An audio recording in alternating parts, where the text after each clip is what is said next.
Hi guys, now I'm giving you another review again. Today I'm reviewing the Powakaddy fx7.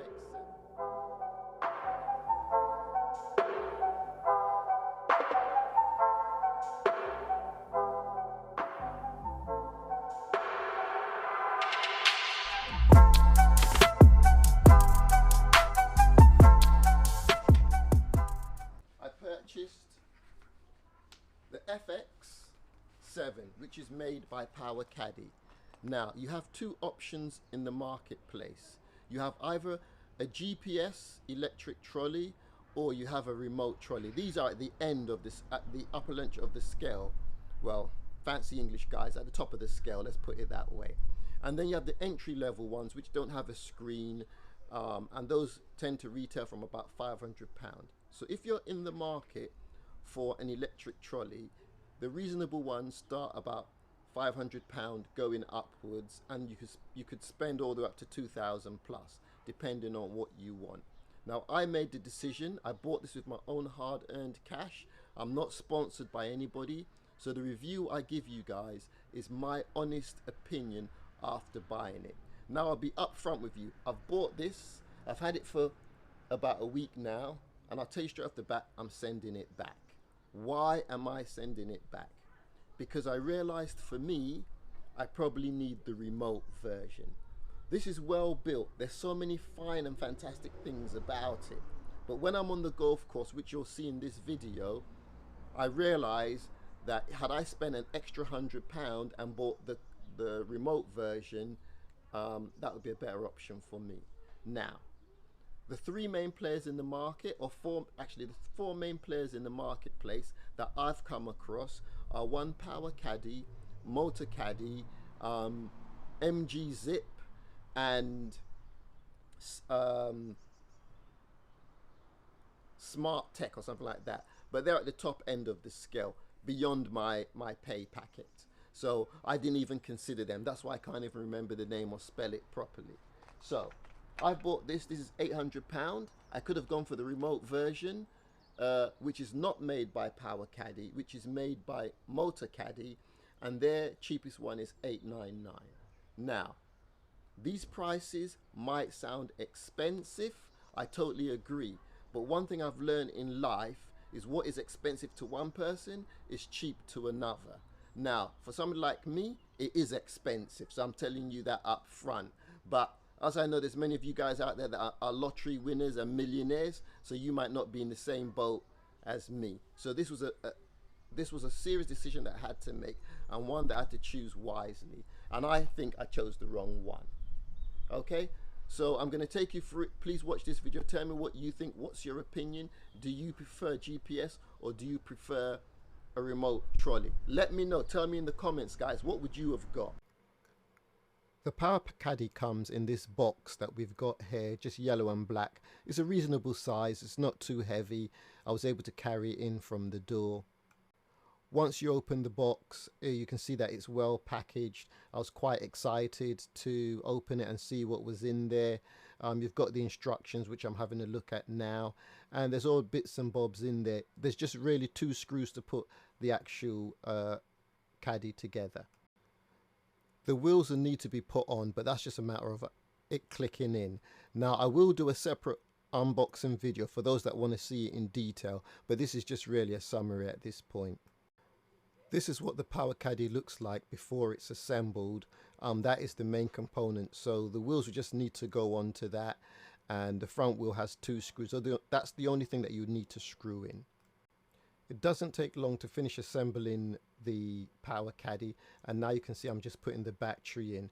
But what I will do next is explain to you how the battery works. So this is the Powakaddy battery. You press it there, and this will press it on, so you can see that this is now on, and I press it there again, and that presses it off. Now, this is the battery, and this is the charger.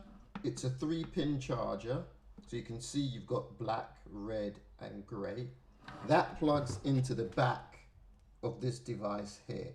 Now, if you plug it in, what you're supposed to do, so we've got grey, we plug it in. If you plug it in, and you don't switch it on, you will see these two lights, red, green, red, green. This is not charging. What you need to do, unplug it first, press it on, hold it for a couple of seconds, it comes on, then you put this in, let me just, if I can get it in, and then it goes red. And once it's finished charging, this red light will then become green.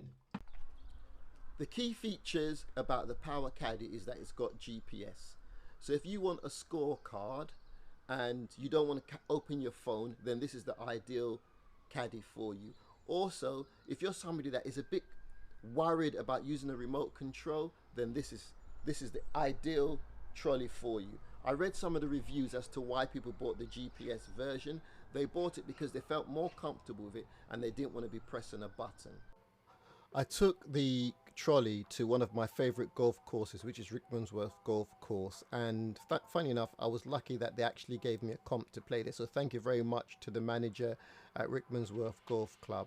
Now, immediately I got here and started using the trolley, it was apparent to me the things I need from a trolley and how an electric trolley has to work for me. So I'll give you the pros and cons. If this is your first trolley, there's a matter of trust. It's almost like a relationship between you and the trolley. Press the button and let the trolley just go and let it do its thing. There are a couple of things about it that started to irk at me, I would say. For instance, the trolley can only go in one direction. The front wheel is straight. So once you set it in a direction, it cannot turn.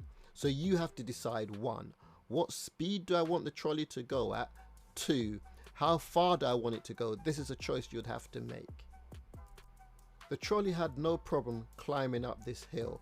And if any of you have played at Rickmansworth, you know this is quite a steep hill. So I just walked behind it, set the trolley to a very slow pace, and it climbed the hill. My hands were right behind it in case it was going to tilt over. And that was one of the functions I felt the trolley should have straight away. That was an anti-tilt function, which some of the other expensive trolleys do have, and I would recommend it if you could actually afford it, because it stops the trolley falling over if it's climbing up a hill.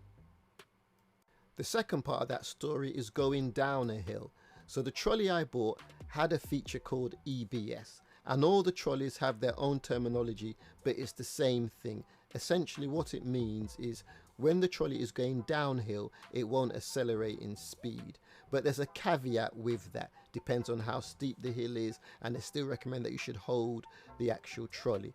And in some instances, a few, I did see that the trolley gained speed, but generally it tried its best not to accelerate too fast. You're spending a lot of money on this trolley, and straight away a few key features that you get on a cheap £20 or £30 trolley I started to miss. Simple one by having golf balls close to hand. So you know, if you have a cheap trolley, you can have about 3 or 4 balls close to hand, or some of them allow you to stick tees into the top near the handle. These electric trolleys, or the electric trolley I had, didn't have that, and that was something I started to miss straight away. Once I got confident with the trolley, I would let it go. But one of the key things I started to notice straight away was you have to have an understanding of speed, because the trolley has a speed from 1 to 8, and some of those speeds are quite fast. Now for me and the pace that I walked at, I found between 2 and 4 was adequate. I chose for it to just walk slowly behind me or just ever so slightly in front of me. But what I was trying to avoid were situations where I was running for the trolley because the trolley was getting away from me. And that's something that can happen very quickly. And hence the reason I started to think maybe I should get the remote. Once you get used to the trolley, you can ever so quickly outgrow the trolley. And I think that's exactly what happened to me. Once I got the confidence to let it go at the pace it needed to go, I started to think, what more could I want from a trolley? And that's when I realized, oh, I should have got the remote, because when my ball went into the bushes and I spent ages searching for it and I needed another ball, I thought it would be a nice idea if I could just call the trolley over to me and then I don't have to walk so far. So, you know, probably I'm expecting too much from a trolley, but that facility, that function does exist. So I thought, why don't I have it? And that's how quickly I outgrew the GPS, because all the GPS functions, I already had them in my phone.